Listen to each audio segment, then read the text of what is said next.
샬롬 고등부 친구들 한 주간 잘 지냈나요? 자, 오늘 주일이 지나고 나면 이제 내일부터 추석 연휴가 시작이 되지요. 다들 신나시나요?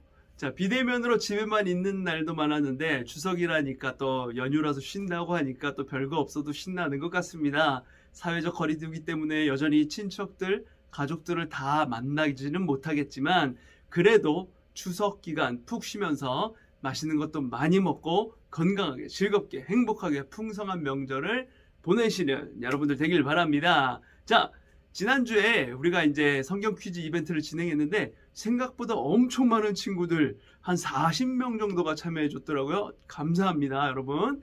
그런데 목사님이 참여만 해도 선물을 준다고 했더니 정말 참여만 한 친구들이 몇 명 있더라고요.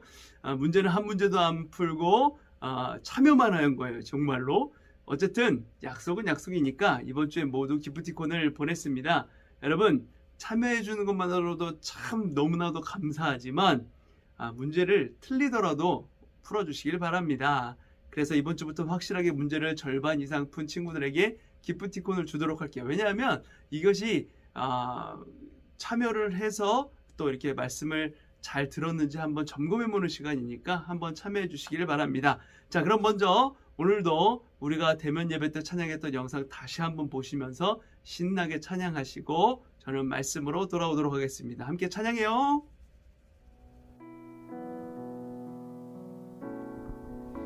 주 부르심 따라 예수 이름 부르며 나의 인생을 드렸네.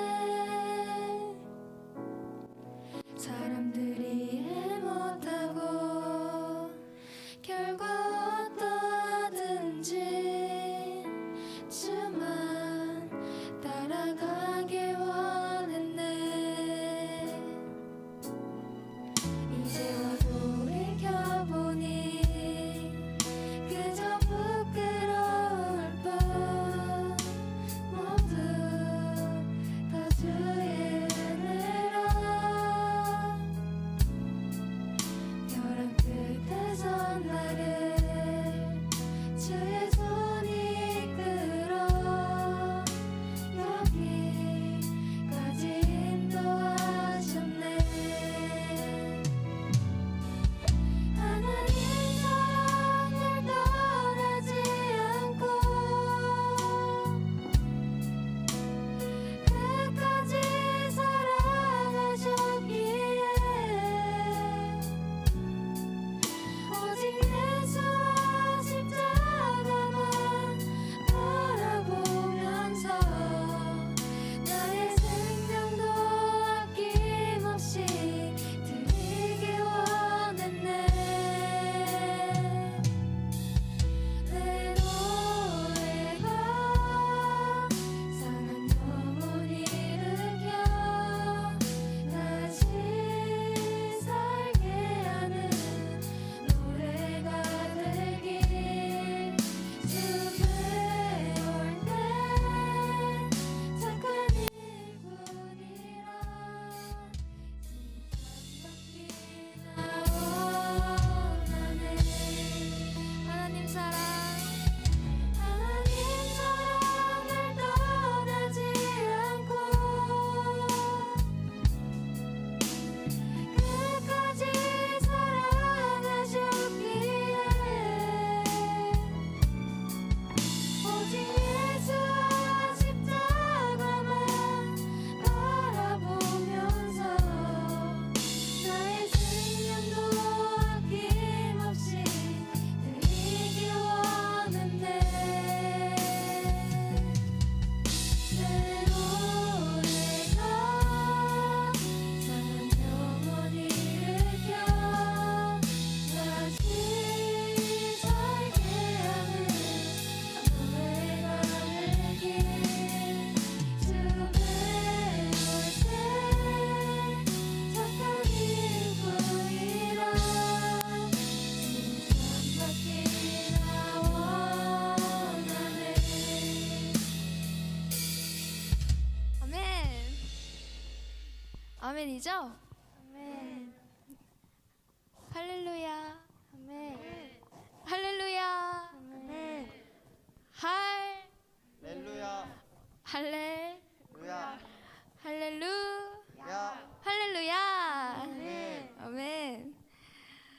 나를 끝없이 사랑하시는 주님께 기쁨의 찬양을 올려드립시다.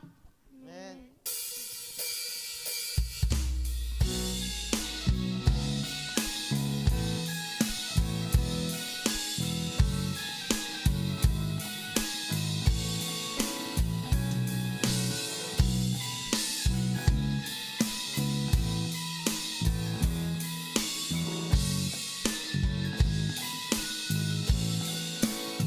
내 마음을 가득 채운 주 향한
우리 무슨 시간이죠? 맞아요. 찬양 시간이에요. 그러면 저희가 찬양 중이니까 찬양 중에 눈을 들어서 주님을 바라봅시다. 아멘.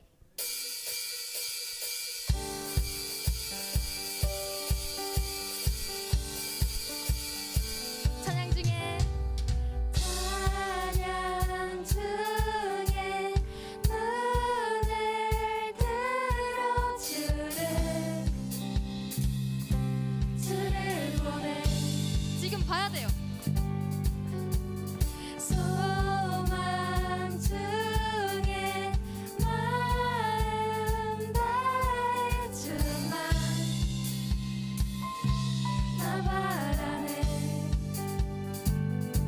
주님을 볼 때 나에게 힘 주시네. 주님 안에 모든 두려움 사라져 사라져. 호산나 호산나 구원의 주 하나님 찬양 받으신 주님. 호산나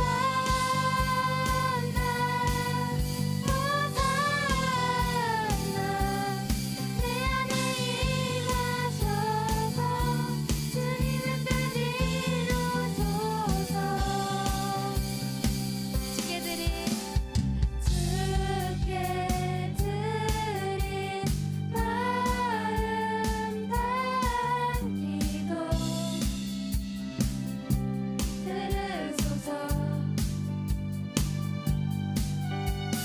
주의 나라 상한 영혼들을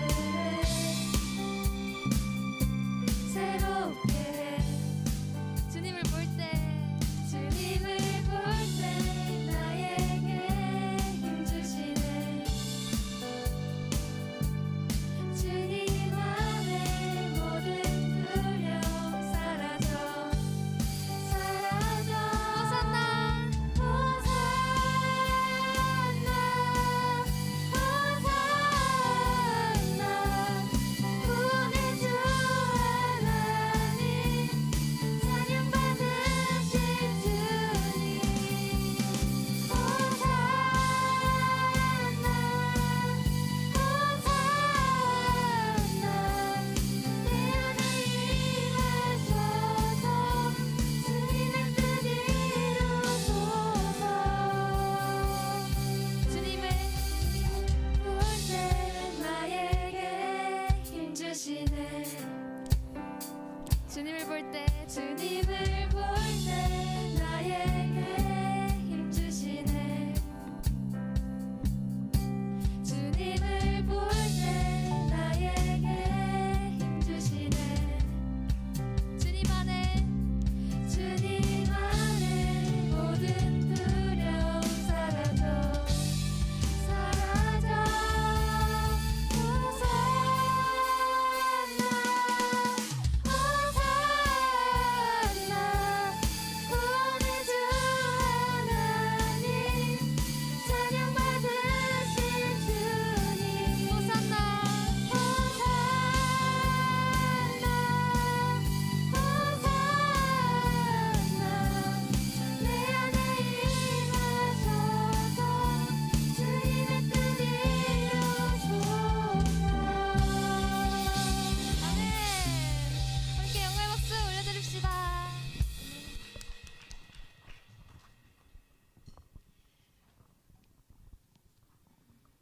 네, 내 이름 아시죠라는 찬양을 지금 할 텐데요. 마음 다해서 가슴에 손 얹고 찬양했으면 좋겠어요.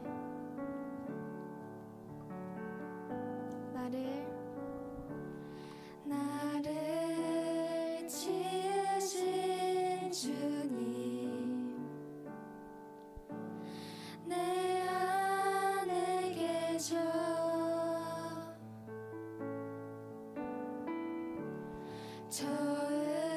처음부터 내 삶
하나님 감사합니다. 비대면으로 이렇게 기도하고 예배드릴 수 있게 해주셔서 감사합니다.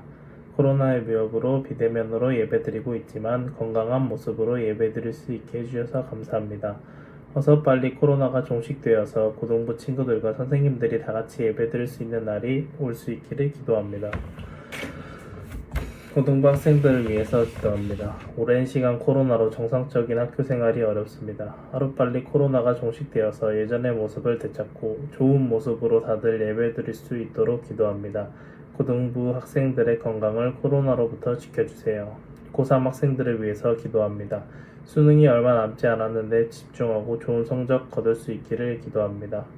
또한 고등부 목사님을 위해서 기도합니다. 목사님을 성령 충만하게 도와주시고 좋은 말씀으로 고등부 학생들과 선생님들에게 들려주시기를 기도합니다. 또 고등부 선생님들을 위해서 기도합니다. 어려운 코로나 시대에 환경적으로나 일적으로나 힘든 상황이실 텐데 이길 수 있는 힘을 주시고 코로나의 위협으로부터 지켜주세요. 예수님의 이름으로 기도드립니다. 아멘. 오늘 우리에게 주신 하나님 말씀은 사도행전 3장 6절에서 10절까지의 말씀입니다. 베드로가 이르되 은과 금은 내게 없거니와 내게 있는 이것을 내게 주노니 나사렛 예수 그리스도의 이름으로 일어나 걸으라 하고 오른손을 잡아 일으키니 발과 발목이 곧 힘을 얻고 뛰어 서서 걸으며 그들과 함께 성전으로 들어가면서 걷기도 하고 뛰기도 하며 하나님을 찬송하니 모든 백성이 그 걷는 것과 하나님을 찬송함을 보고 그가 본래 성전 미문에 앉아 구걸하던 사람인 줄 알고 그에게 일어난 일로 인하여 심히 놀랍게 여기며 놀라니라. 아멘. 자, 오늘 말씀은 가스펠 프로젝트 4권 복음으로 세워진 교회 두 번째 시간 2과예요. 지난주 한 곳에 모여 있었던 사람들에게 성령이 임한 사건, 그것을 보았었죠. 오늘 읽은 말씀은 그 오순절 마가다락방에서 있었던 성령의 역사 그 이후, 그리고 그로부터 베드로의 설교로 인해 3,000명이 회심을 하면서 초대교회가 시작된 다음에 나오는 말씀입니다. 초대교회의 시작은 이렇듯 성령의 역사와 함께 시작을 했어요. 마치 예수께서 성령을 받으시고 그 이후에 공생의 사역을 시작하셨던 것처럼 초대교회의 역사는 바로 성령으로 인해서 시작이 되어진 것입니다. 우리가 사도행전 3장 6절부터 이렇게 읽었지만 1절부터 쭉 같이 한번 보셔야 돼요. 1절에 보면 베드로와 요한이 제9시 기도 시간에 성전에 올라가는 것으로 시작을 합니다. 유대인들은 그들의 전통에 의해서 하루에 3번 제3시, 제6시, 그리고 제9시에 기도를 하였습니다. 제9시는 하루 중에 마지막 기도 시간이에요. 또한 유대인들의 하루는 우리와는 다르게 오전 6시에 시작을 했기 때문에 오전 6시를 0시로 했을 때 제9시는 오후 3시쯤을 이야기하는 것입니다. 이 마지막 기도 시간에 베드로와 요한은 평소와 다름없이 성전으로 기도를 하러 올라가고 있었어요. 베드로와 요한이 이룬 곳은 성전문이었습니다. 오늘 말씀의 배경이 되는 장소예요. 이 성전문은 금과 음으로 화려하게 입혀진 황동으로 만들어진 그 높이가 23m나 무려 23m나 되는 매우 웅장한 문이었어요. 그 모양이 너무 아름다워서 그 문을 미문이라고 했어요. 아름다울 미자, 뷰티풀 게이트입니다. 유대인들이 그토록 휘황찬란하게 은으로 금으로 장식한 성전, 그 중에서 10개의 성소로 향하는 문 중에서 가장 아름답게 금과 은으로 장식된 미문과 그 앞을 지키고 있는 거린, 한 명의 거린, 매우 대비되는 그림이라고 할 수가 있습니다. 이 미문에서 오늘의 주인공, 한 명의 안진뱅이가 등장을 해요. 성경은 이 사람이 걷지 못하게 된 시기가 언제부터였는지를 알려줍니다. 2절에 이렇게 시작을 하죠. 나면서. 태어나면서부터 걷지 못했다는 것입니다. 도무지 자신의 장애가 왜 그렇게 시작되었는지 이유도 알 수 없었던 그 시절부터 걸을 수가 없었어요. 자신이 왜 이와 같은 비극적인 운명을 타고났는지 알 길이 없는 겁니다. 사도행전 4장 22절에 보면 이 사람이 40세쯤 되었다고 기록이 되어 있어요. 목사님 나이랑 비슷합니다. 목사님이 내년이면 40인데 40살이래요. 자, 비극적인 운명을 40년이나 가지고 있었던 거예요. 안진뱅이의 삶. 얼마나 그 인생의 무기가 힘들고 어려웠을지 짐작이 가는 대목입니다.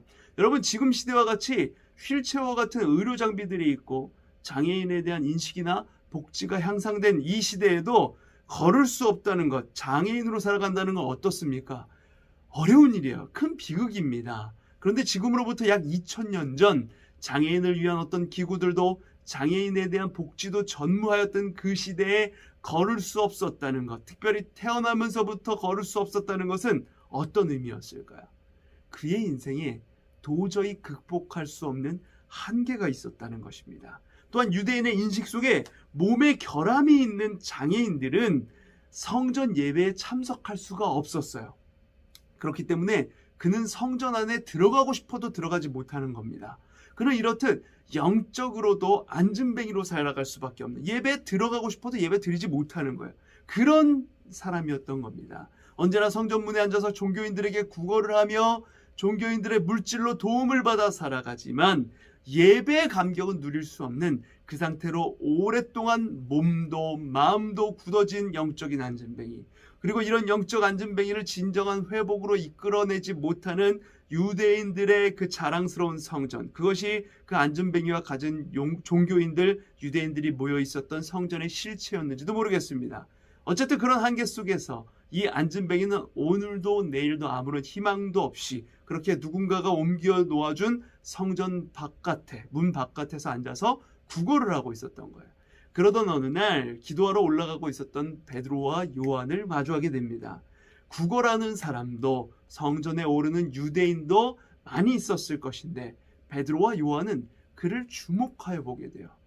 베드로와 요한이 그를 왜 주목하여 봤는지는 알 수가 없습니다. 그러나 분명한 것은 베드로와 요한이 구걸하는 수많은 사람들 중에서 이 나면서 못 걷게 된 자를 주목하여 보게 되었다는 거예요. 여기서 주목하다라고 번역된 단어는 깊은 관심을 가지고 눈길을 주는 것을 가리킵니다. 베드로는 앉은뱅이를 단지 어떤 돈 조금 주는 물질적인 구제가 필요한 대상으로 생각하지 않았고, 자신과 동일하게 예수님의 긍휼이 필요한 한 인격이요 영혼으로 여기고 깊은 관심을 가지고 살펴보았던 것이죠. 대다수의 유대인들은 그들이 가지고 있었던 율법적인 신앙생활로 인해서 성전에서 드리는 예배에는 열심을 내었으나 정작 이런 영혼들에게는 눈길도 주지 않았어요. 그러나 베드로와 요한은 이 앉은뱅이를 긍휼의 마음으로 주목하여 보게 된 것입니다. 베드로는 한 발 더 나아가 절망 속에서 절망의 그 희망의 끈을 던져주듯이 외칩니다. 뭐라고 외쳤을까요? 4절 말씀에 이렇게 나와 있습니다. 베드로가 요한과 더불어 주목하여 이르되 우리를 보라 하니. 아멘. 희망도 없이 그저 입에 풀칠이라도 할까 하며 쭈그리고 앉은 상태로 손을 내민 그 앉은뱅이, 누구도 주목하지 않던 앉은뱅이에게 베드로와 요한은 그를 주목하여 보았고, 베드로는 성령의 강한 이끌림을 받아서 우리를 보라 라고 외칩니다. 이 외침은 앉은뱅이의 삶의 극적인 반전을 예고하는 외침이었어요. 이 외침은 또한 앉은뱅이에게 돈 몇 푼을 주면서 근근히 생활을 연명하게 했던 성전, 근본적인 삶의 문제를 해결해 주지 못했던 그 권위가 떨어질 대로 떨어진 성전이 이제는 예수 그리스도의 이름으로 권위 있는 성전으로 회복되게 만드는 시작점이 되는 그 외침입니다. 이 외침으로 앉은뱅이는 늘 고개를 숙이고 구걸하는 자세, 늘 그렇게 움츠러들어 있었던 자세에서 이제 고개를 들고 베드로를 똑바로 보게 됩니다. 물론 베드로를 바라보는 그의 눈빛은 여전히 어떤 병고침이나 구원을 기대하는 그 믿음의 눈빛이 아니라 물질적인 도움을 얻을까 하는 그런 기대에 찬 눈빛이었으나, 어쨌든 이 수동적인 자세, 체념하는 듯한 자세로 손을 내밀면서 살아갔던 그의 삶의 모습이 이제 능동적인 자세로 변화되기 시작한 거예요.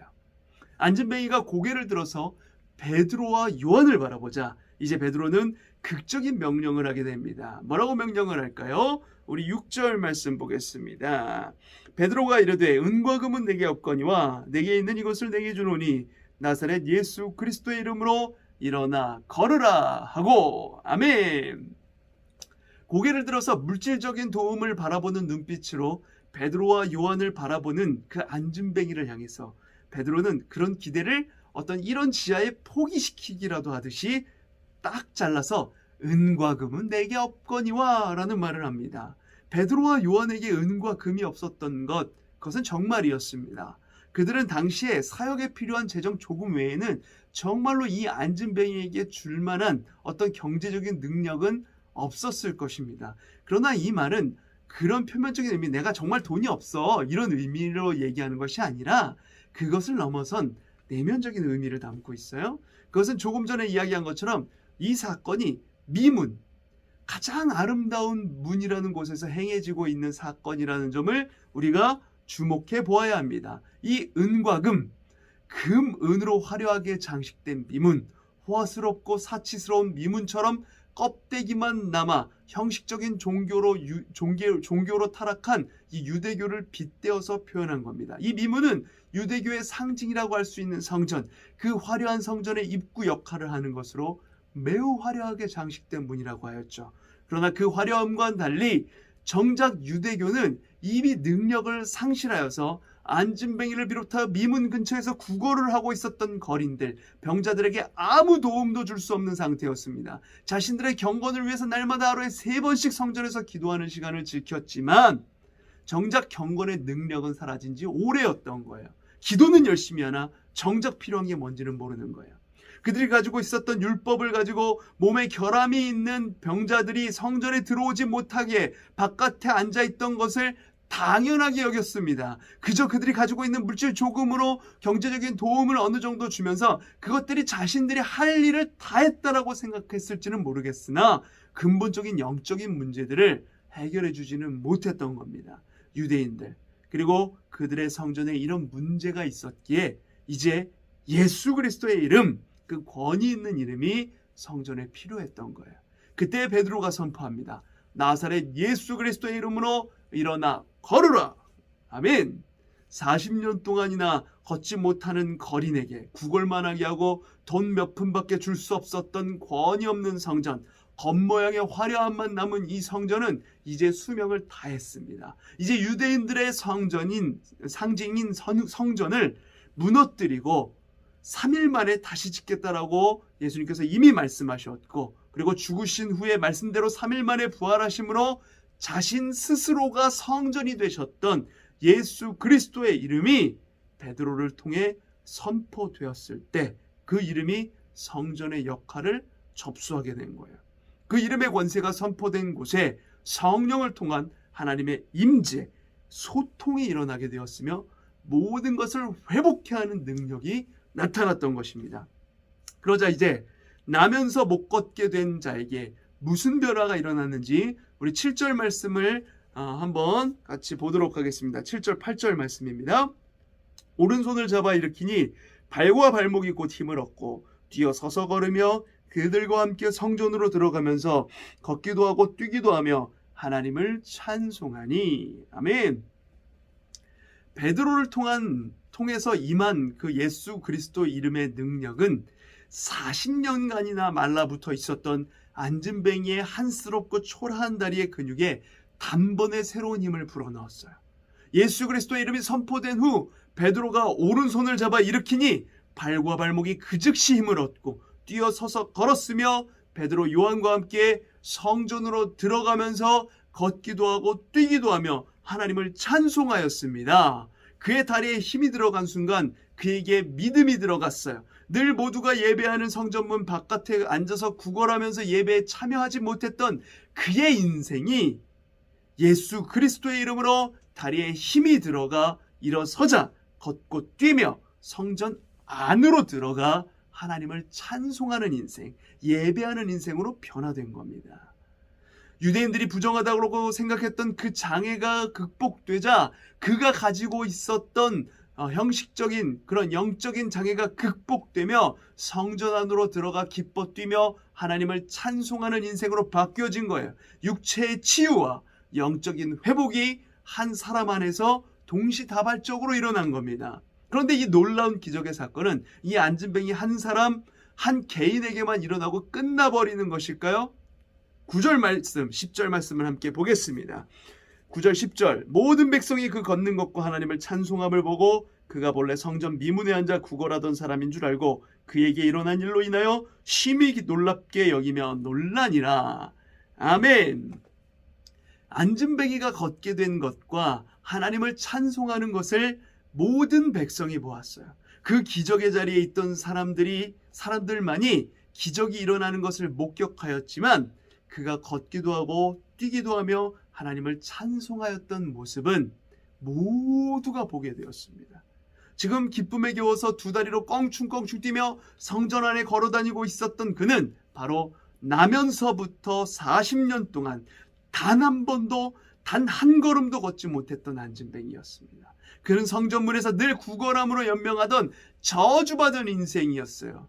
그렇게만 알고 있었던 그 안진뱅이였던 자가 갑자기 일어나 뛰어다니는 그 장면을 목격하게 된 사람들은 다른 아무런 생각도 하지 못했을 겁니다. 오직 예수 그리스도로부터 말미암은 복음의 능력이 주는 엄청난 충격으로 인해서 입이 떡 벌어질 정도로 놀라고 압도되어서 그 자리에 멈춰설 수밖에 없었을 거예요. 이 놀란 자들이 하나 둘씩 베드로와 요한 그리고 이 안진뱅이였던 자 주변에 모여들면서 솔로몬 행각에서 베드로의 설교가 시작이 되고 그 설교로 인해서 무려 5,000명의 사람이 남자만 5,000명의 사람이 주를 믿게 되는 놀라운 일이 뒤이어서 일어나게 됩니다. 이처럼 하나님께서는 복음을 전파시키는 하나의 중요한 방식으로 이 기적을 사용하셨다는 것을 우리가 알 수가 있어요. 초대교회에 일어난 성령의 역사 그리고 이 한 개인에게 일어난 기적의 역사를 통해서 하나님의 그 구원을 하나님은 구원받는 자들을 모으시고 진정한 의미에서의 교회를 세워가시며 궁극적으로 이 땅에 하나님의 나라를 세워가시는 것입니다. 성전 미문에서 발생한 이 치유 사건은 언뜻 보면 한 개인에게 일어난 치유 사건으로 보입니다. 그러나 이 사건이 상징적으로 보여준 모습은 성전과 율법의 기능이 정지되어 버리고 이제부터 예수 그리스도의 이름과 그 복음이 기능을 대체할 뿐만 아니라 율법의 의미를 온전하게 드러낸다라는 의미를 담고 있어요. 그러므로 이 사건은 복음의 본질이 회복되는 사건입니다. 성령 충만을 경험한 초대교회는 가장 먼저 이 부자유했던 인간 안진뱅이를 치유하는 그 실천을 통해서 생명을 살리는 사역을 시작합니다. 이 사건을 시작으로 예수 그리스도의 주되심과 하나님 나라가 곳곳에 선포되고 이로 말미암아 온 땅 곳곳에 교회가 세워지게 되는 거예요. 예루살렘으로부터 온 유대와 사마리아와 땅끝까지의 여정이 이 사건을 통해서 시작되고 있음을 보여주고 있는 것입니다. 기억해야 할 것은 이 모든 것들이 은과 금이 아닌 예수 그리스도의 이름을 의지하고 선포했을 때 일어난 일이라는 것입니다. 그런데 여러분, 오늘날 우리는 은과 금을 능력의 이름, 예수 그리스도의 이름보다 더 중요하게 여기고 살아갈 때가 많이 있지 않습니까? 혹시 나 자신의 성공을 위해서만, 내가 좋은 대학 가고 좋은 직장 가고 돈 많이 벌고 이런 것들을 위해서만 기도하고 있지는 않나요? 예수를 도구 삼아 나 자신이 잘 되는 것만을 바라고 있지는 않으신가요? 우리의 복음의 본질은 예수 그리스도의 이름보다 은과 금으로 미문을 만드는 것에 더 치중하고 있지 않습니까? 여러분 기억하시길 바라요. 그리스도인의 능력, 참된 교회의 능력은 은과 금, 눈에 보이는 힘에 있는 것이 아니라 오직 예수 그리스도의 이름 안에서 나타나는 겁니다. 사랑하는 고등부 친구 여러분, 예수 그리스도의 그 이름 안에 거하시길 바랍니다. 그리하여서 여러분 이제 내 자신이 사는 것이 아니라 나를 위해 자기 몸 버리신 예수 그리스도의 이름 안에 사시길 바라요. 여러분 개개인이 그렇게 예수 그리스도의 이름 안에 살 때에 우리 자신이 하나님의 나라를 세워가는 도구가 될 것이며 우리 친구들 한 명 한 명이 사도 베드로와 같이 사도 요한과 같이 세상 가운데 영향력 있는 그리스도의 리더로 그리고 교회로 세워져 가게 될 것입니다. 이것을 소망하며 오직 예수 그리스도 이름 안에 거하시는 우리 고등부 친구들 모두가 되기를 간절히 소망합니다. 기도하겠습니다. 아버지 하나님, 오늘 말씀을 통해서 우리가 잊지 말아야 할 본질, 붙들어야 할 그 이름 예수 그리스도를 다시금 깨닫게 하여 주시니 감사드립니다. 아무 소망 없이 그저 구걸만 하던 육적 영적인 안진뱅이에게 찾아가셔서 은과 금이 아닌 그리스도의 이름으로 회복시켜 주신 하나님, 우리도 베드로같이 요한같이 오직 예수 그리스도의 이름 안에 거하게 하여 주시옵소서. 여전히 죄 많은 우리는 예수님보다 내 안에 내가 살아 숨쉴 때가 많이 있습니다. 그 못난 자아를 내려놓게 하시고 내가 잘 되는 것, 내가 좋은 대학 가고 좋은 회사 들어가고 돈 많이 벌고 나 혼자 성공하여 잘 먹고 잘 사는 것에만 가치를 두었던 우리 생각을 내려놓게 하시고 오직 내 삶의 전부이신 예수 그리스도 안에 거하게 하여 주시옵소서. 그래서 주의 이름 안에서 하나님 나라를 세워가는 주의 제자들 되게 하여 주시옵소서. 성령과 함께 담대히 하나님 나라를 열어가는 우리 귀한 고등부 지체들 한 명 한 명 될 수 있도록 하나님 인도하여 주시옵소서. 지금은 길이요 진리요 생명 되신 예수 그리스도의 은혜와 성부 하나님의 다함없는 사랑하심과 성령 하나님의 함께하심, 충만케 하심의 은혜가 성령을 만나 예수 그리스도 이름 안에 거하며 그 이름의 능력으로 하나님 나라를 세워가기 원하는 모든 고등부 친구들의 머리 위에, 사랑하는 우리 교사 선생님들 머리 위에, 모든 가정과 교회 위에, 이 나라 이민족 온 세계 열방 위에 이제로부터 영원까지 함께 하실지어다. 아멘. 항상 기뻐하라. 쉬지 말고 기도하라. 범사에 감사하라. 사랑하는 성도님들 행복한 추석 되세요.